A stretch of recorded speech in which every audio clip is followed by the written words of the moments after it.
Bismillahirrahmanirrahim. Assalamualaikum warahmatullahi wabarakatuh. Pada hari yang berbahagia ini, saya Izzat bin Ishak bernombor kat menteri 2180423 ingin membentangkan tentang penetapan hukum syarak berhubung penyerahan gunaan dadah. Sebelum saya mulakan, yang pertama sekali saya ingin berkongsi iaitu daripada hadis Rasulullah SAW, sebaik-baik manusia adalah manusia yang memberi manfaat kepada orang lain. Seterusnya, ini sedikit isi kandungan yang bakal saya terangkan sebentar lagi. Yang pertama adalah apakah itu dadah, apakah keputusan muzakarah, dalil-dalil berkenaan dengan dadah, jenis-jenis dadah, faktor penyalahgunaan dadah, akta dadah di Malaysia, kesan penyalahgunaan dadah terhadap individu, keluarga, masyarakat, yang seterusnya cara-cara mengatasi masalah penggunaan dadah. Tanpa membuang masa lagi, saya menerangkan apa itu dadah.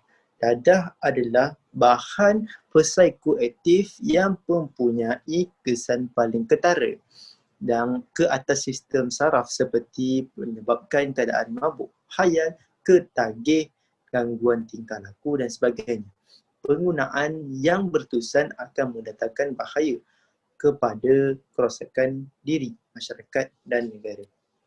Seterusnya, istilah dadah itu sendiri adalah sejenis bahan yang mendatangkan kemudaratan kepada kesihatan seseorang maupun dari sudut fizikal, mental, emosi serta tingkah laku terhadap pengguna dadah tersebut. Dadah dimasukkan ke dalam tubuh badan kita secara disuntik, dihidup, dihisap ataupun dimakan serta boleh mengubah fungsi tubuh badan seseorang atau organisma segi fizikal atau mental.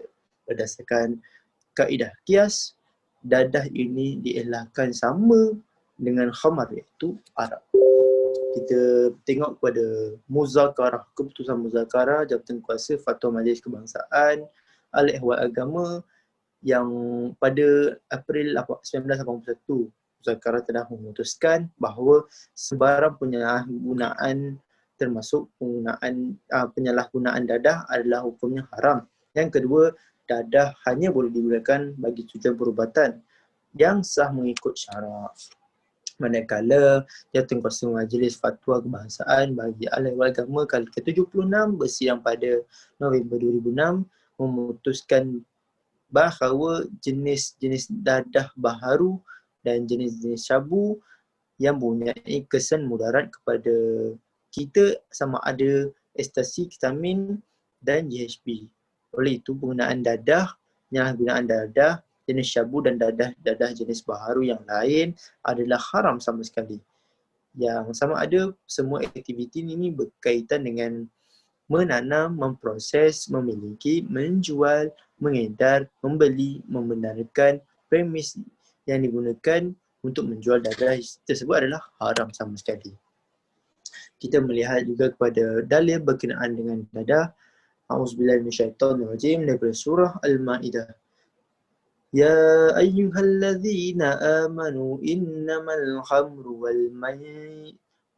wal maisaru wal ansamu wa adlamu rijsum min amali syaitan fajtanibuhu la'allakum tuflihun. Maksudnya, hai orang-orang yang beriman, sesungguhnya khamar, berjudi, berhala mengundi nasib dengan panah adalah perbuatan keji, termasuk perbuatan syaitan. Maka jauhilah perbuatan-perbuatan tersebut agar kamu dapat keuntungan. Seterusnya, daripada surah Al-Baqarah ayat 219, A'udzubillahi minasyaitonirrajim. Yas'alunaka 'anil khamri wal maisir qul fihima ithmun kabirun wa manafi'u lin-nasi wa ithmuhuma akbaru min naf'ihima. Maksudnya, mereka bertanya kepadamu tentang khamar, arak dan berjudi. Katakanlah pada keduanya terdapat dosa besar dan beberapa manfaat bagi manusia. Tetapi dosa keduanya adalah lebih besar daripada manfaat. Kita tengok daripada hadis berkenaan dengan dadah.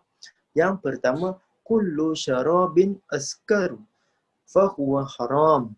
Yang bermaksud setiap perkara yang memabukkan adalah haram baginya. Riwayat Bukhari dan Muslim.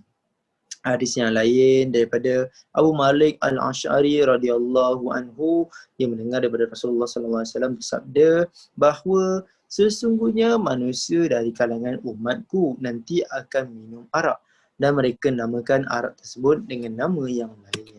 Seterusnya kita melihat daripada satu hadis daripada Jabir radhiyallahu anhu, bermaksud bila benda yang banyak dapat memabukkan, maka yang sedikit pun adalah tentu haram. Hadis yang lain daripada Aisyah radhiyallahu anha, sabda Rasulullah sallallahu alaihi wasallam yang berbunyi kullu muskirin fahuwa haram ma askara faraku minhu faminhu kafa minhu haram. Yang bermaksud setiap semua yang memabukkan adalah haram. Setiap sesuatu kadarnya boleh memabukkan, maka setitik pun adalah haram. Kita melihat juga kepada pengharaman arak bukan sahaja bagi sesiapa yang memakannya atau minumnya, malahan juga kepada siapa yang berniaga membuat, mengedam, menjualnya adalah haram. Sebagaimana sabda Rasulullah SAW dalam artinya, sesungguhnya Allah Subhanahu Wa Taala telah mengharamkan arak dan harganya. Dan sabdanya lagi, Allah Subhanahu Wa Taala melaknat 10 golongan arak ini. Yang pertama adalah orang yang memerahnya, tempat perahan, orang yang meminumnya, orang yang membawanya, orang yang ditawarkan kepadanya, orang yang menuangkannya, orang yang menjualnya, orang yang memakan harganya, orang yang membelinya, orang yang mengedar, orang yang memaksa dibelikan kepadanya. Seterusnya kita melihat kepada Dr. Shakud Sayuki Al-Fanjari di dalam rencananya yang menyebutkan dadah ini boleh menghilangkan kewarasan akal.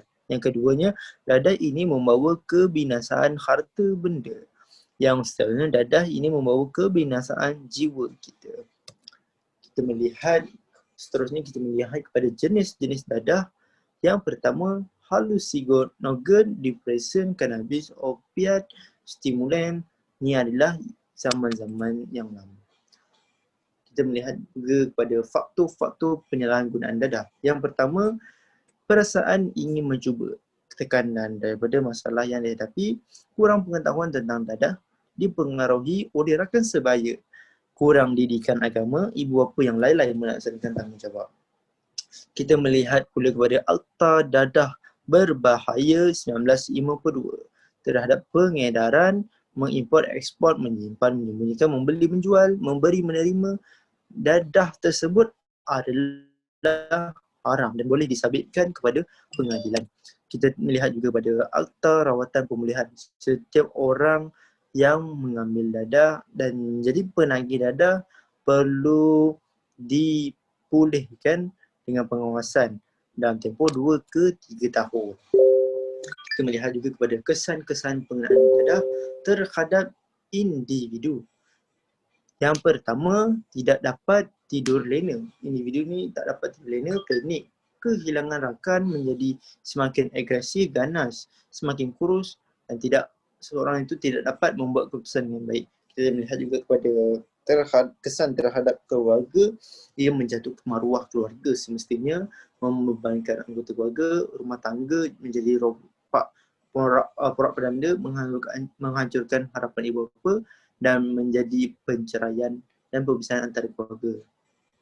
Kita melihat pula kepada kesan terhadap masyarakat, menjadi perselisihan faham antara kaum, melemahkan perpaduan, masyarakat akan rasa tidak selamat, peningkatan kes-kes sosial dan layah akan berlaku. Akhir sekali, kita melihat kepada cara-cara untuk mengatasi penyalahgunaan dadah ini. Yang pertama adalah menjalankan gaya hidup sihat. Yang kedua, mengadakan kempen kesedaran. Yang seterusnya, memperketatkan tindakan undang-undang.